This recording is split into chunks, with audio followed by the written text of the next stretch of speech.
If you're a business owner wanting to do SEO in Northern Virginia, you're going to want to watch this video because I'm going to break down exactly how to do SEO as a Northern Virginia business owner.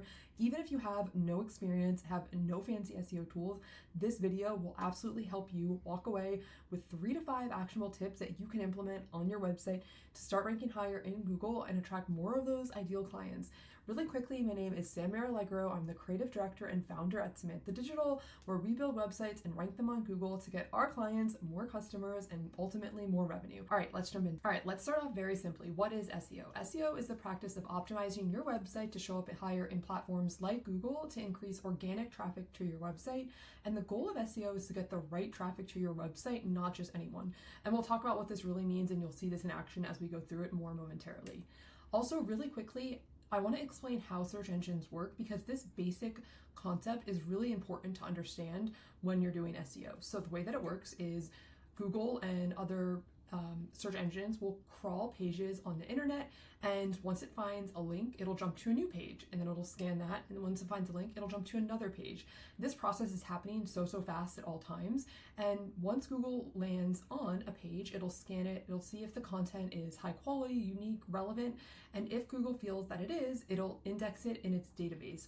Now, this part is so crucial because if your page isn't indexed in Google, there's absolutely no way for it to show up in the search results. So you absolutely want to make sure that your website is indexed. Now, I'll show you how to do this in a second using Google Search Console, but just to kind of complete the process, then once these pages are in Google's database, then you'll be able to show up in relevant search queries when Google feels that your content is a good fit for those search queries. So to do a quick check to determine if Google even knows your page exists, you can head straight over to Google, type site : and then enter your website name. If it pops up right away, then that's good. Google knows that that page exists. If it doesn't, you're going to want to configure Google Search Console. Now that Google knows that your website exists and it's indexed, what are the biggest factors that influence ranking? Well, first and foremost, your website needs to be SEO friendly. Google needs to be able to read each of the pages and understand what the content is about. If it can't do this in an easy way, it's not going to force it. It's just going to move on to the next. Google has way too many websites to worry about. So if your website isn't SEO friendly, that's step 1. All right, next up is content relevance and quality. So you can absolutely use ChatGPT or any AI tool to create the first draft, but it should absolutely only be treated as a first draft, and that your human experience and expertise needs to come into play. Additionally, relevance is so important. The example that I like to use for this is if you're writing about the top 10 places to visit in France and you don't mention the Eiffel Tower, Google is going to be like, WTF, your content is missing key information. Some people may argue, well, of course everybody knows Eiffel Tower. Like, I don't need to mention that in my blog post. That's not how it works. I get the idea. You absolutely want to make sure that you're hitting on all of the core topics and then adding an extra layer of depth or experience to your content. All right, next up, we've got website authority and backlinks. So backlinks are links from other websites to your website, and Google sees this as a vote of confidence in your website and in your piece of content. So the example that I like to use in this case is chocolate chip cookies. There's hundreds of thousands of recipes on the internet on how to make chocolate cookies. How does Google decide what is the best chocolate chip cookie recipe? They all use chocolate chips, they all use flour, they all seem really great, nice photos, everything. Google uses backlinks. The more people that are talking about the recipe and linking to the recipe, that's what makes a piece of content really stand out. And it's an easy way for an LLM or an algorithm that can't taste chocolate chip cookies to actually know what are the best chocolate chip cookies. That's how it will decide. Next up is brand mentions. This is relatively new, but very important, especially for ranking in LLMs. So brand mentions used to not be that necessary for SEO, but now it's an absolute must. So getting your brand mentioned on podcasts, in news articles, on social media platforms, in forums, getting other people to talk about your brand is so important. All right, now we're going to talk through what is the SEO process. First and foremost, you absolutely need to be clear on your business goals and objectives. It sounds very basic and rudimentary, but if you aren't clear on the things that you're offering to your customers and who those ideal people are, now is not the time to be doing SEO. You need to get clear on this first before you invest your own time and your own money or whatever the case may be in doing SEO, you want to nail your goals and objectives and your clients first. So make sure you're clear on these 3 questions. Then the next thing you're going to want to do is conduct an SEO audit. Now, this is a very, very basic SEO audit using only free tools that you can do in 5 minutes. But I think it is a very powerful process to give you a good idea at a glance of the overall health of your website from an SEO perspective. So we're going to go into a little demo here where I show you my Google Search Console. All right, so over in my Google Search Console, I'm going to come down to Pages. And I want to look at this not index number. This number indicates all the pages that are on my website that cannot show up in Google. This is actually quite high, and I probably should go back and look at it. But the way that I know all of the key pages are ranking is because whenever I publish a new piece of content, I always just go site:/SamanthaDigital.com/ like whatever the URL is, and it'll tell me right away. But it would still be good to go through these and see why aren't they indexed. And if you find a page that isn't indexed, but it should be indexed, all you're going to do is put the URL right in here. This page is already indexed, so it has a green check. If it was not indexed, it would have a red X. Either way, we'll just go ahead and click request indexing, and then Google will say it'll be in progress, and then that's good. Then that should be taken care of. And I recommend doing this even if you're updating an existing piece of content, because you want to tell Google that that page has been refreshed. Okay, one quick thing. Not all pages that are actually tagged as no index are a bad thing. For example, your checkout page, your thank you page. These are pages that don't need to be indexed because they're not being searched in Google. Now we're going to move on to Ahrefs domain rating check. So this is how we're going to analyze our backlink profile. So all we're going to do here is Ahrefs website authority checker. And what you're going to do is type in your website, and whatever this score that pops up is, you want to make sure that this is higher than your competitor's score. This score is influenced based on your backlink profile. Again, getting links from high quality external websites. We're going to talk more about this and how you can increase that score. For right now, for just the audit's sake, capture what your score is and capture what your top 3 to 5 competitors' score is. If there's a huge gap between yourself and your competitors, then we know we just want to go ahead and focus on narrowing that gap, which I will of course show you later in this video. Third step is to use the free Google Chrome extension called the Detailed SEO plugin. This is a great tool to get like a high level overview of your SEO pages. So let's go to Detailed SEO extension. This is my YouTube video on it. I recommend watching this to get a full overview, but for now, I'm gonna just show you. You're just gonna click the top option, add it to Chrome. I already have it, and it's gonna look like this little D up here.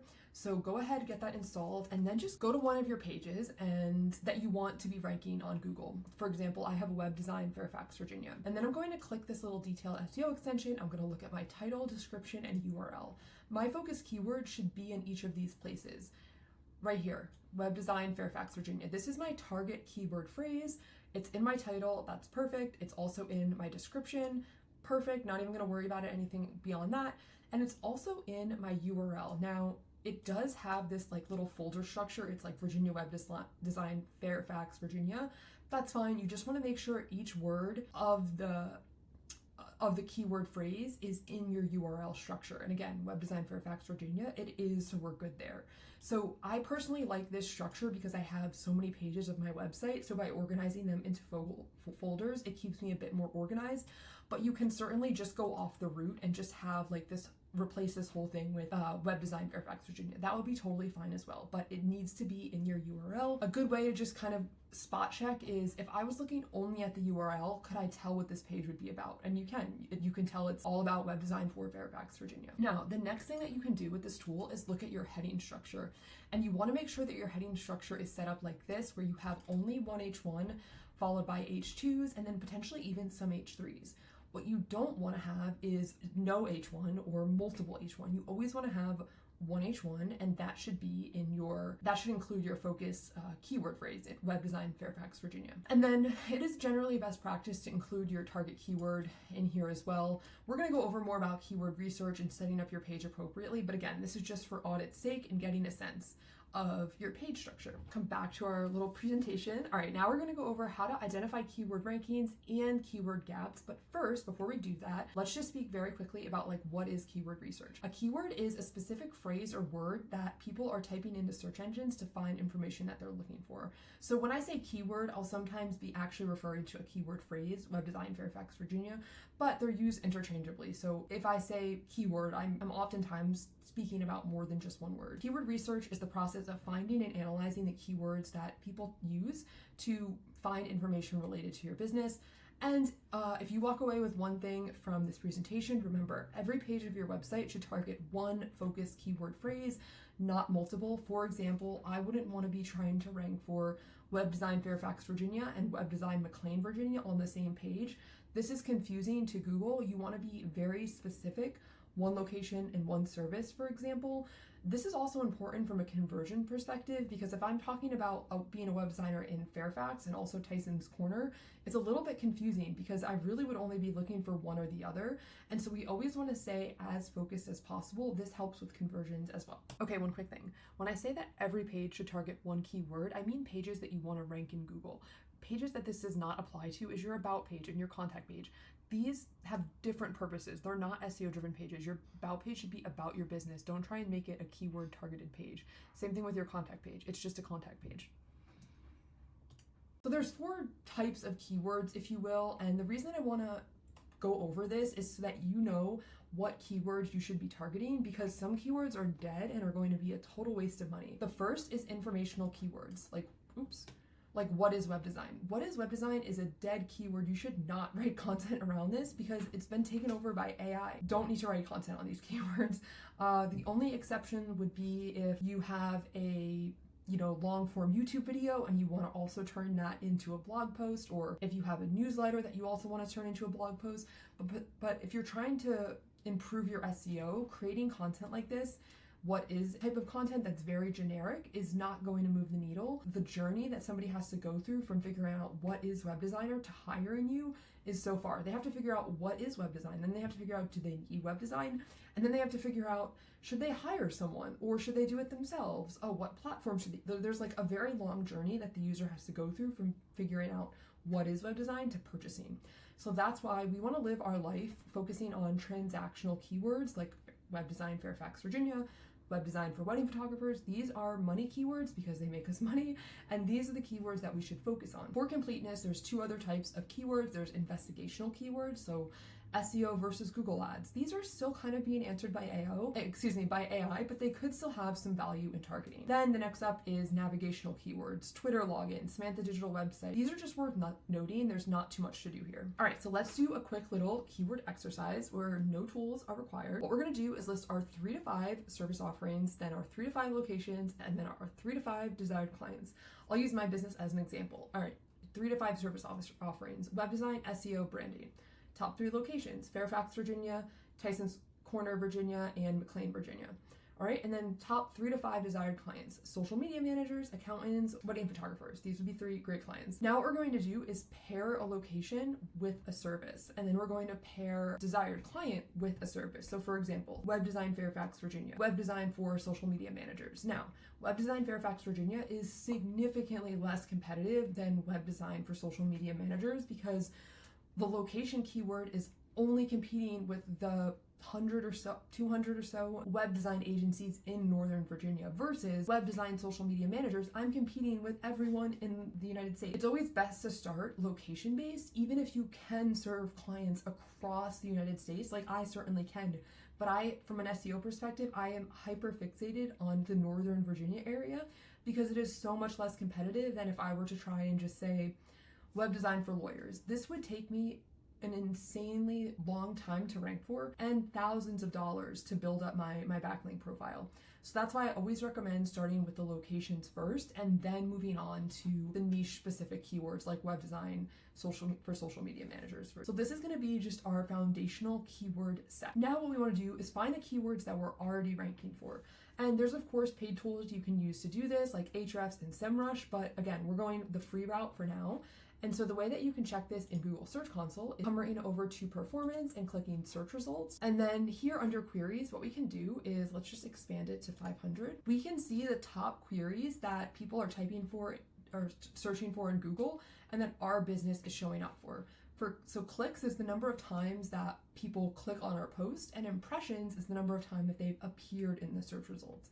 And so as you can see here, total clicks is 13,000, impressions 2.5 million, click-through rate 0.5. To be totally honest with you, this is not a great click-through rate. Ideally, you want to be at like a 2% click-through rate, and a click-through rate is just how many people saw your listing in the search results versus how many people click. There's not a whole lot you can do to improve click-through rate other than just improving your rankings in general, like just being higher up in the search results, but then also playing with your SEO title. So this title right here, because this is what people will see in the search result. This is the blue link. So top web design, Fairfax, Virginia for growing businesses. Maybe I need to play around with this or tweak this. Okay, so now we have this list of keywords that our business is already showing up for. And what we want to do is compare this with the list of keywords that we just brainstorm on our own. Paid tools to do this, but we're keeping it free. So all we're going to do is just export this list into a Google document, a Google Sheet, and then compare it to our list of our set keywords like web design Fairfax, Virginia, web design Tyson's Corner, branding Tyson's Corner, branding McLean, etc. So we're going to compare those two to find the keywords that the new content that we want to create. Okay, now we are going to go over how to create new SEO content and optimize existing content. One thing to keep in mind is it's always easier to improve an existing piece of content and improve that ranking than take a brand new piece of content and try and rank it. So if you do already have a page that is ranking but not ranking very well, start there before you go and create new SEO content, because it'll just be easier to give that piece of content a refresh or a rewrite and get that ranking before publishing a brand new piece of content. All right, so let me just walk you through this process. Let's identify your keyword. In this case, let's just do SEO Tyson's Corner. So SEO Tyson's Corner is going to be the piece of content that I want to create. And again, we're not trying to keyword stuff or target multiple keywords on one page. So I wouldn't want to do web design and SEO Tyson's Corner or web design and branding McLean. I would not want to do that. We want to keep them as specific as possible. And now what we want to do is create an outline. So for a sales page, you generally want to follow an outline that looks like this. You have the hero section, which is before you scroll down, why or about us, about the service, client reviews, deliverables, a call to action, maybe some FAQs. So this is going to be the structure of the content that we're going to create. Now we need to figure out the relevant keywords, because again, going back to that example about writing a blog post on the best places to visit in France, we can't forget to write about the Eiffel Tower. So what are those keywords related to our keyword that we're going after? So, for example, if I'm writing a piece of content on SEO for Tyson's Corner, then I need to write about Google rankings, and I need to mention on-page SEO, and I need to mention crawling and optimization and page speed. These are all important keywords that should be mentioned in my piece of content. So how do I find those? The first thing that I would do is type my search query into Google, and then I'd come down here. I am ranking, but I'm not ranking perfectly. This is because this is a relatively new page. I also probably need to focus on my website authority, but in any case, let's just pretend I don't have that page. What I would do is I would open the top ranking results, grab the piece of content, come over to ChatGPT, and then I would do this for the top 3 to 5 pieces of content that are ranking. And then you'll have a very good set of keywords that you need to include in your piece of content. And then what I would do is I would go back to ChatGPT and I would say, please write a first draft. Now, don't stop there. This would be way too short and your content would definitely miss the mark. Now you need to inject information about your own business. So I would say my business is Samantha Digital. We're headquartered in Fairfax. This is what makes us different. This is what our service details include. And then I would get a really, really good first draft. If you do have the budget to spend money on a content optimization tool like Rankability, I would highly recommend it. This is what I use, and It's just such a powerful tool. Let me show you what it looks like. Okay, so this Web Design Tyson's Corner Virginia page, on the right hand side here, it's extracted all the keywords that I need to make sure that I'm mentioning in my piece of content. And then it's also highlighted in green when I've used that keyword. It's telling me that my content relevance score is a 93 out of 60, so that's very good. Ideally, you want to be just slightly above the optimal range. Of course, I'm much more optimized, but that's okay. And then it's also telling you the word count. So great tool if you have the budget for it. If you don't, use that little hack that I just explained to you. Okay, then what you're going to do is you're going to hit publish on that piece of content. And then very importantly, you want to throw it into Google Search Console and request indexing. All right, so now we want to talk about building backlinks. So once you've got your content, we need to get people linking to our website and talking about us. So first, start up with local citations. You can just Google local citation services and pick one of them. It's maybe $100 for 150 citations. It's worth it. Get it done once, get it done right. Do not waste your time creating entries in these directory sites. Like you can, create your Yelp profile, for example, but there's so many more out there. Let a third-party service do it too. You're way too busy as a business owner to be creating local citation directories. But you just want to get your brand mentioned. This is like a cheap little low effort activity. It's not going to move the needle like crazy, but it is a very important step to just kind of check the box. Just do it, get it done. Next up, sponsorship. So this is an easy way to get listed on relevant local websites. And a sponsorship link is when you pay, for example, for a 5K race or a gala, and you donate to this event, and then your name gets listed on the sponsorship page. So for example, the way that you can find these is by going to Fairfax, VA, sponsorship.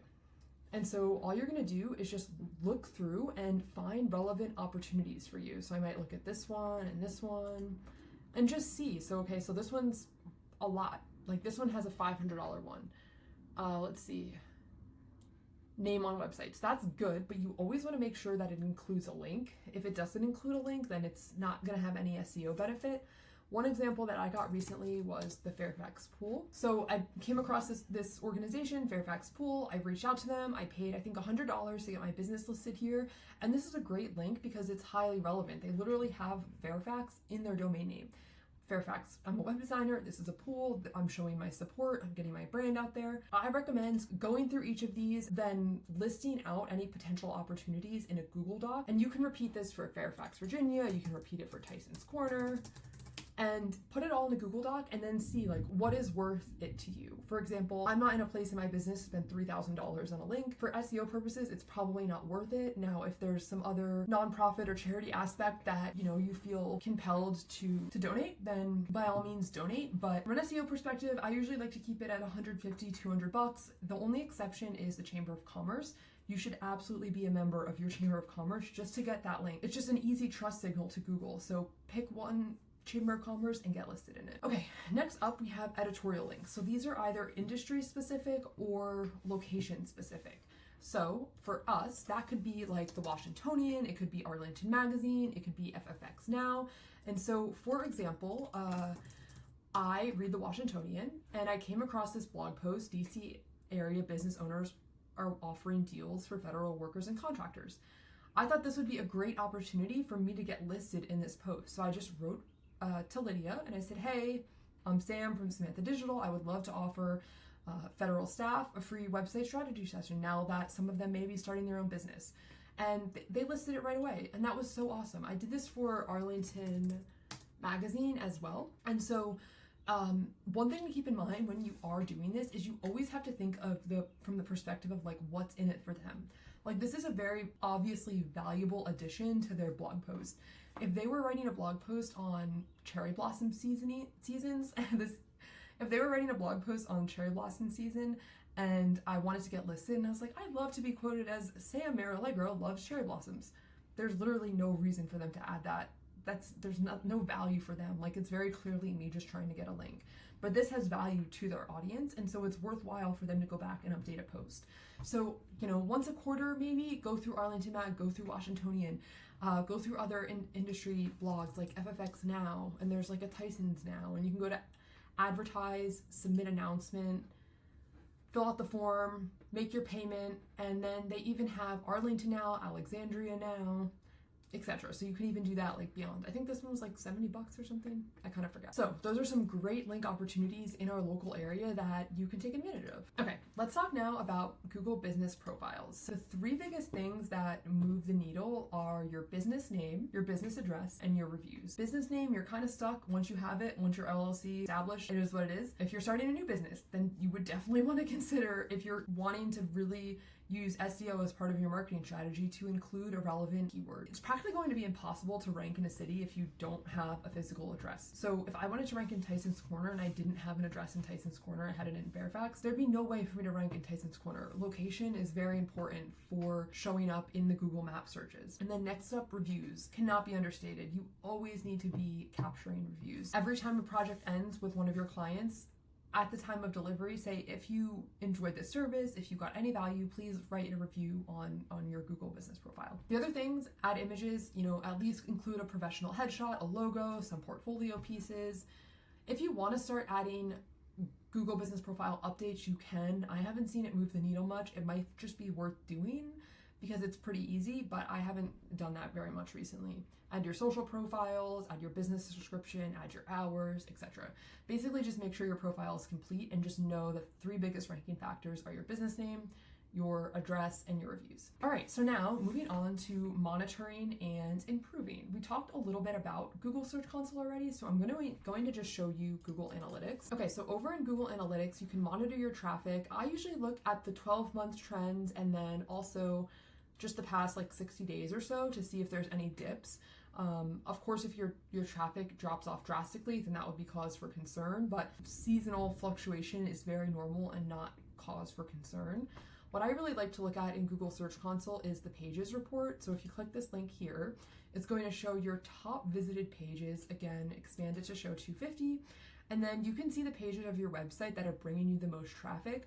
I like to look at this to see for any changes in the top 10 or so. So if a page is dropping from the top 10, I like to go back and look at it to see what do I need to do to improve that piece of content. The first thing I like to do if my page is dropping off is Google the keyword and then look at the competitors. So maybe the competitors' posts got better. Maybe there's more authoritative websites that are ranking, and then see that. That might tell me right away why my page isn't ranking. And then if, on the flip side, if I have another page that's climbing the ranks and starting to do better and I haven't refreshed it in a while, I would definitely take the time now to go ahead and spruce that up, make it look a little better, make it sound a little better, whatever I could do to improve it. Interestingly enough here, I wrote this page kind of before AI was like really a thing. Now, based on my previous part of the presentation, I was saying like, these are bad keywords because they're not going to make you money. Before AI, it was okay to write content like this because it brought them into your world. But now I have this page, I'm not going to delete it because it has a lot of great signals. It brings me a lot of traffic and traction. So it's okay if you have pages like these. I would just never start an SEO campaign focused on informational keywords. This post in general, I get a lot of traffic to. So what I make sure to do is offer a lot of free resources to capture my audience's name and email. This way I can keep them in my world because the likelihood of somebody coming back to your website is pretty slim to none. And so if you can get them on your email list, then that is a hugely powerful way to stay relevant, to stay top of mind when they may be ready for their website or their brand design. I do send out a weekly newsletter with the latest web design and SEO tips so that business owners can stay up to date. And that has been a really powerful piece of my business. And I highly recommend anyone that's doing SEO to build their email list because you're going to be spending all this time and money getting people to your website.